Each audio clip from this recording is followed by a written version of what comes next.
Ang sira ng bike mo, Paps? Ha? May butas dito kaya? Ayun. May flat. Tulungan kita, pre. Umuulan na eh, oh. Lagyan mo muna dyan sa tabi, tatapa lang, oh.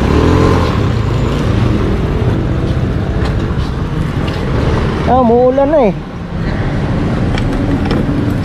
Paguli ka na sa kadat, kaso hindi na daw kailangan na daw bumili ng bagong gulong.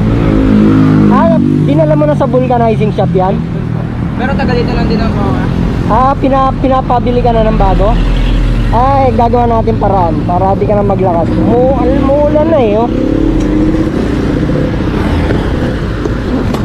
nila kayang gawa ng paraan pag sabihin ito eh. Alin? Dito nila kayang gawa ng paraan pag sabihin. Pagka sa pito na yung sira? Malapit ko sa pito yung dinan.